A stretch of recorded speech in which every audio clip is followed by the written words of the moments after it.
उसके लिए हमने एक कटोरी सोया चंक लिया है। इनको हम अच्छे से धो के साफ करके नमक के पानी में उबालेंगे। हमने इनको अच्छे से उबाल लिया है नमक के पानी में, उबाल के इनको ठंडा कर लिया है। अब हम इसमें दही मिलाएंगे।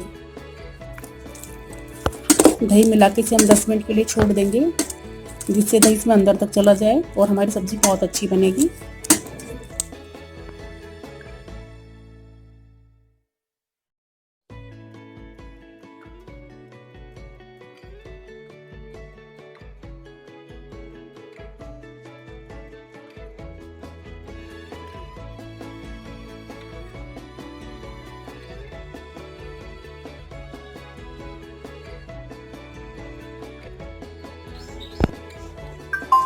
हमने कढ़ाई में तेल गरम होने के लिए रख दिया है। सरसों का तेल लिया है, ये गरम हो रहा है।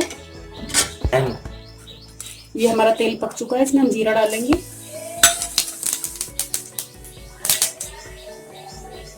जब जीरा चटकने लगे तो इसमें हम एक तेज पत्ता डालेंगे।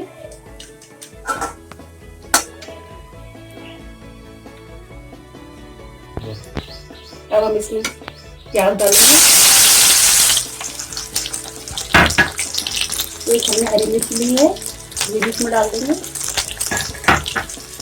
ये हमने लहसुन और अदरक का पेस्ट लिया है, अच्छे से मिलाएंगे। अब इसमें हम थोड़ी सी हींग डालेंगे।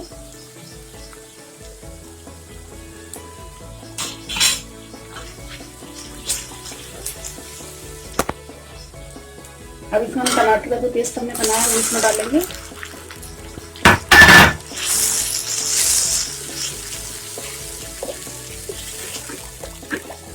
इसी के अंदर हम मिर्च, 1 चम्मच लाल मिर्च डालेंगे, थोड़ी सी हल्दी, नमक हमें कम ही डालना है क्योंकि हम पहले भी नमक डाल चुके हैं। इन सबको अच्छे से मिलाएंगे। इससे हमारा जब तक मसाले अच्छे से पक जाए तब तक हम इसको पकाएंगे। हमारा अच्छे पक चुका है, आप देख सकते हैं। इसको साइड में तेल भी छोड़ दिया है इसमें और उसमें बहुत अच्छी खुशबू आ रही है। अब इसमें हम सोया चंक डालेंगे जो हमने दही में भिगो के रखे हैं। उनको डाल के हम लगातार हिलाते रहेंगे, इतना नहीं है वरना दही फट जाएगा। इन सभी सोया चंक को इसमें मिला देंगे अच्छे से और इनको मिला के हमें लगातार हिलाना है जब तक ये पक ना जाए, नहीं तो हमारा दही फट जाएगा। इसके बेस्ट रिजल्ट के लिए हमें लगातार हिलाना है इसको।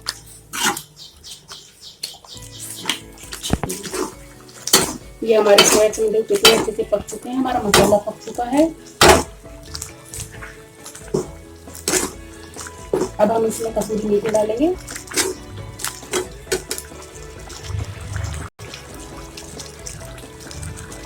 इसको डाल के अच्छे से मिलाएं। एक बार आप इस तरीके जरूर बना के देखें। जो लोग ये सब्जी नहीं खाते वो भी ये सब्जी खाने लगेंगे। अब हम इसमें लास्ट में गरम मसाला डालेंगे।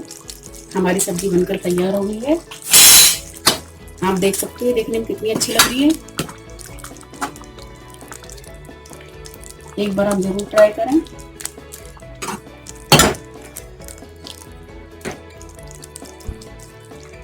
अब हम इसको सर्व करेंगे।